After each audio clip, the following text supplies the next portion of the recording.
देखो, मैंने पहले दिन कहा था कि अगर कोई ईमानदारी से इन तीनों बिल जो केंद्र सरकार ने रखे हैं किसानों के भले के लिए, उसको पढ़ लें और पढ़ने के बाद कोई ये समझा दे कि आप इस जगह विरोध कर रहे हो और ये आपका कारण है, समझ में आ सकता। केवल इनके बड़े नेताओं ने विरोध कर दिया इसलिए उनका धर्म निभा रहे हैं।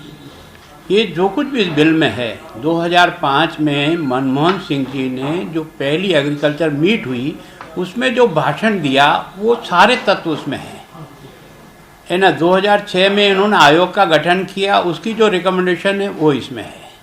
स्वामीनाथन आयोग ने जो किसानों के लिए बात कही है वो इसमें है। स्वयं कांग्रेस ने अपने स्वयं के स्टेट में जब ये राज में थे तब इस कॉन्ट्रैक्ट फार्मिंग को इन्होंने केरल में 2003 में, मध्य प्रदेश में 2003 में, अपने हरियाणा में 2007 में और अपने कई राज्यों में इन्होंने लागू कर दिया।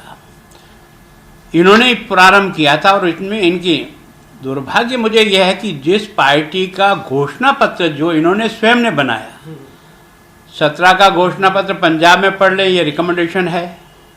19 का लोकसभा के समय इन्होंने जो घोषणा पत्र जारी किया उसके पेज नंबर 17 पर कॉलम नंबर 11 और 21 में इस बात को समाहित किया हुआ है। तो जो पार्टी 50 वर्ष में किसान के भले के लिए काम नहीं कर सके और केवल इन कागजों पे दिखाते रहें, उसको देश के इस प्रधानमंत्री ने उसकी आमदनी को दुगनी बढ़ाने के लिए हिम्मत करके उन सारे स्वामीनाथन आयोग की रिपोर्ट की रिकमेंडेशन को इसमें उतार दिया। किस बात का विरोध है? अब ये एक बात को खड़ा कर रहे हैं कि मिनिमम सपोर्ट प्राइस का आप कोई तो भी उसमें प्रावधान डालो। तुमने जो 55 साल तक राज किया तब तुमको ये कानून ध्यान में नहीं आता था ना कि इसको लागू करना चाहिए। और फिर देश के प्रधानमंत्री ने तो स्वामीनाथन आयोग के आधार पर तुम ये सच बता दो कि उन्होंने लागत का 1.5 गुना पैसा घोषित किया कि नहीं किया। वो उन्होंने उसको लागू किया, उसको तुम नहीं समझना चाहते हो। मैं सोचता हूँ तुम्हारी रिकमेंडेशन थी एसेंशियल कमोडिटी एक्ट में बदलने करने की, क्योंकि उस समय देश में शॉर्टेज थी अनाज की और बाकी चीज़ों की, इसलिए इस एक्ट के तहत कुछ सीमाएं बांध रखी थी। आज पर्याप्त उत्पादन है, विदेशों में भेज सकते हैं, हमारी क्षमता है, निर्यात कर सकते हैं, किस बात का विरोध है? तो मैं सोचता हूं कि कांग्रेस केवल और केवल अपने नेताओं को खुश करने के लिए उनकी पूर्ति, फिर ये कहते हैं संविधान के खिलाफ है, बिल्कुल गलत। संविधान में 7वीं अनुसूची में कानून बनाने के 3 प्रोविजन है। केंद्र सरकार बना सकती है, राज्य सरकार बना सकती है और समवर्ती सूची ऐसी है जिसमें दोनों बना सकते हैं। उसके तहत ही इसमें बनाया गया। मुझे कोई ये समझा दे कि इंटरस्टेट व्यापार तो आपके अधिकार क्षेत्र में जिसके बारे में आप निर्णय कर सकते हो, पर इंटरस्टेट से हिंदुस्तान की दूसरे राज्यों में इनर स्टेट के अंदर जो है ना उस प्रोविजन को आप तो नहीं लागू कर सकते हो। अगर आपका सामान महाराष्ट्र में जाके बिके तो कानून आप नहीं बना सकते हो ना। और इसके कारण से किसान को जहाँ भी अच्छी कीमत मिले वहाँ बेचने के लिए इसमें प्रोविजन किया है, तो क्या गुनाह हो गया यार। जहाँ तक सवाल कॉन्ट्रैक्ट फार्मिंग के बारे में जो संदेह पैदा करे कि ज़मीन चली जाएगी, कहीं नहीं है, उसमें कहीं एक शब्द नहीं लिखा। दुर्भाग्य यह है कि मैंने पहले दिन अपनी प्रतिक्रिया में कहा था कि भगवान के लिए इन तीनों कानूनों को पढ़ लो, पढ़ने के बाद उस लाइन के ऊपर अंडरलाइन कर दो कि ये लाइन ऐसी है जो किसान के खिलाफ है। मैं सोचता हूँ किसान का भाग्य बदलने का एक तरीका है। जहाँ तक मंडी का सवाल है, मंडी में मिनिमम सपोर्ट प्राइस पर खरीद पहले भी होती थी, आज भी स्टेट गवर्नमेंट ही उसके आधार पर खरीदती है, तो वहाँ खरीद हो सकती है। मंडी का व्यापारी पहले केवल मंडी में व्यापार कर सकता था, वो मर्जी चाहे वह व्यापार करे, उसको क्या तकलीफ है।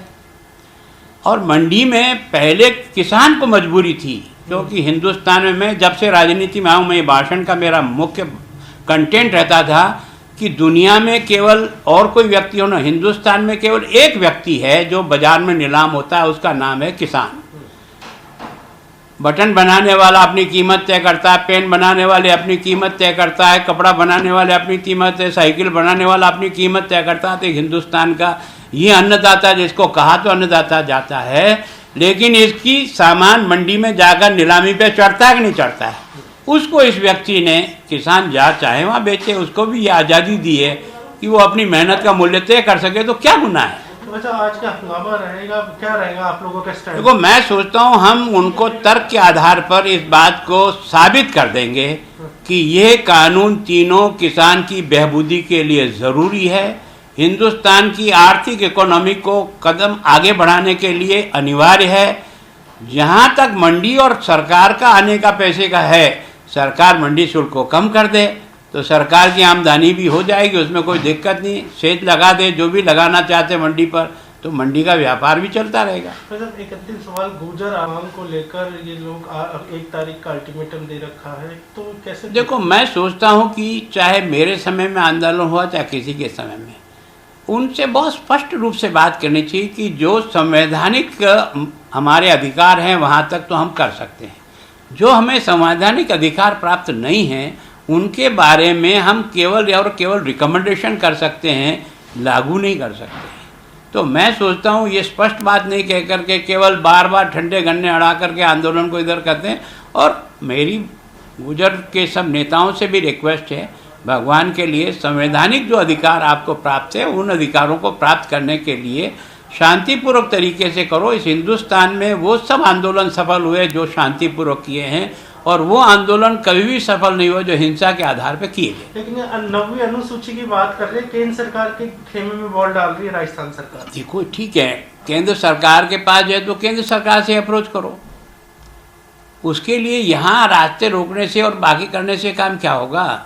कानूनी इसमें पेचीदगी फंसी हुई है।